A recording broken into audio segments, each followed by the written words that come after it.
3, 2, 1. NASAꯒꯤ mission amagi sharuk ama oina spacecraft amada astronaut ahum tongduna thagi lemaida chatlammi. Hairiba spacecraft asi Earth-dagi kilometer 3,22,000 lapa saruk amada pairami amadi mafam adu fawo pairakpada humni suba numit oirami. Thagi lemai yogadaba shupnagi distance khara khak ngairaba matamda khanghaudana spacecraft adugi main oxygen tank singi maraktagi oxygen tank ama pokhairaki. Pokhairiba oxygen tank asi manungda famliba Makhoi Ahumda supply tawriba oxygen tank adu oiramki. Pokhairaba matungda Makhoi supnagi minute 15 khak hingduna leinabagi oxygen leirami amadi hairiba atenba matam asida Earth amuk hanba ngambagi chances su leiramkhide.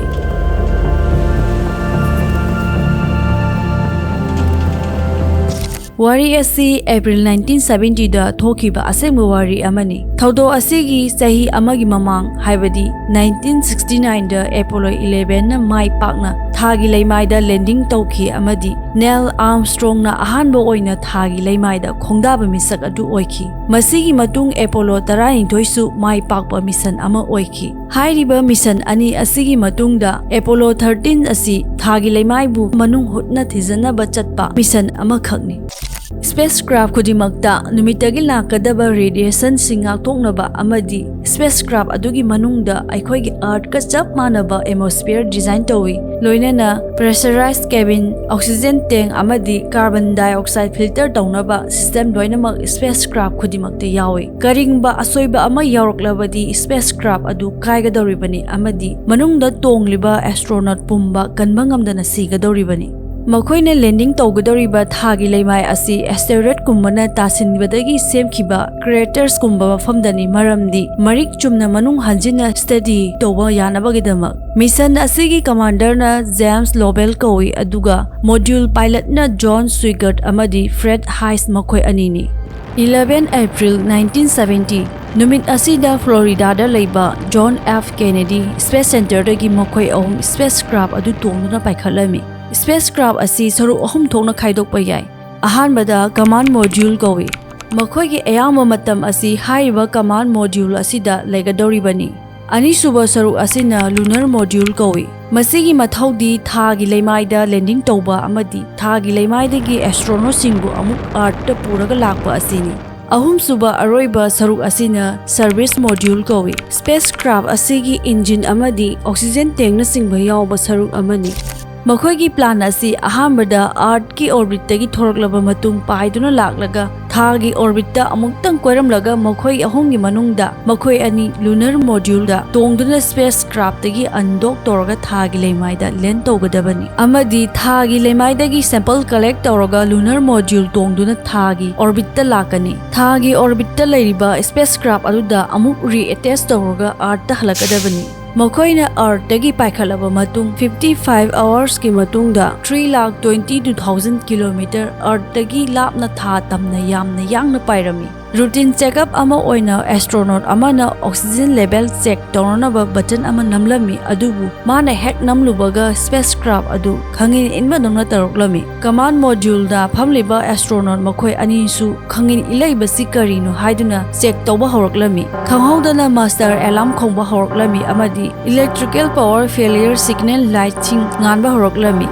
Electric wire source circuit thokpadagi oxygen gi tank ama pokhaire haiba khanglaklami. Mission commander na Earth ta lehoba NASA gi mission gi control room da paw pirami. Mission control na spacecraft adugi real time data lakthokduna yenglubada oxygen tank adu pokhaibdan natana atopa oxygen tank adu su leak oibadagi yamna thuna oxygen level handarakpa adu khanglakhi. Masida natana electric supplier ahumgi manungda supplier ani pokhaiba adu su khanglakhi. Matam amata da punna asuk yamna failure oirakpana maram oiraga mission control dagi su handle tawba ngamlamde. Mission commander na spacecraft adugi thonau da yenglubada gas leak oiraga leiba adu urami. Leak oiriba gas adu atai gas oiramkhide madudi oxygen gi aroiba tank adudagi oiramkhi. Matam aduda spacecraft adugi light chu pungmut mutkhirami. Makhoi ahumak achauba kudong thiba ama nangle haiba khangjarami. ꯑꯃꯔꯣꯝꯗꯅ oxygen cylinder pokhaiba aduna maram oiraga spacecraft aduna pairiba direction adu change tawkhirami amadi direction lana adum paiduna chatkhiba tarabati ngamkhai leitena chawraba space aduda makhoi ahumak mangkhigadoribani aduna makhoi ahumna direction adu chumthongnaba kanna honarami spacecraft asigi paw asi athuba matamda malem sinma thongna sandokhirami amadi television network kayana mission asigi matangda interest lawramdaba adu khudong thiba asigi matangda report tawduna paw sandoklami amadi astronaut ki family da natana malem pomana nungairam khide matama sum haukibana pung amaga makai housing khirami oxygen tank su leptana leak oibana command module aduda supnagi minute 15 khak supply tawrona ba oxygen leramki maram asina nasa gi mission control na command module dagi lunar module da ship tawrona ba khangalami lunar module da yawriba oxygen supplier asi supnagi apikpa oxygen supplier ani khakni aduna mission control na calculate tawraba matungda apikpa oxygen supplier ani asina supnagi numi nini khak oxygen piba ngamgane haina khangalakki aduga makhoi ahumba art ta amu halakpada numit kayani changadage haiba asi kana su khamangamlamde makhoi ahumbu malemda tekta kaidana halaknaba nasa gi mission control da option ani khak lerami ahanba option da spacecraft ki main engine siznaraga earth lomda puraga lakpa adubu main engine su fuel loramdai gi tangkak oibana marakta fuel loithokhiba yabagi khudong thiba su leramkhi Anishubo option dana thagi gravitational power gi mateng na thagi orbit asibu amutang koram laga lunar module gi engine gi mateng na earth tam na paidon lakpa asini lunar module gi engine asi supna gi thagi leimai da landing amadi take off tawna design tawbani aduna astronaut singda achoba risk te adum leikhirami NASA gi mission control na fazina calculate tarabu matungda astronaut makhoi ahum da message pass tawrami amadi second option season aduna thagi orbit da amutang koiram laga 35 second engine burn down earth lomda direction change tawhalaba matung 32000 km/h da earth tamna spacecraft adu pairaklami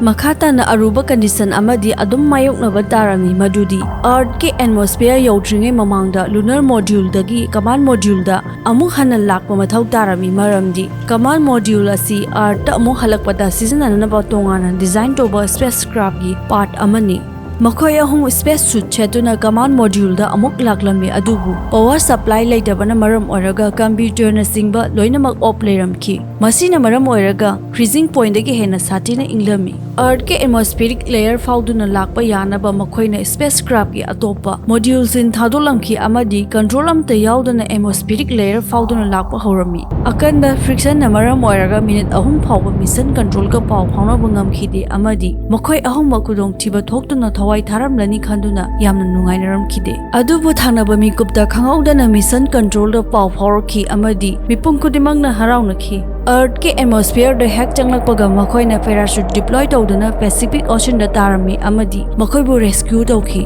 Masini NASA gi Apollo 13 mission da astronaut ahumna thagi leibak da chatpagi lambi da khudong thiba thoktuna thagi lemai yeromdana makhoi gi thauna phaba amadi NASA gi intelligence na earth da asoengam yaudana amu halakhiba gi wari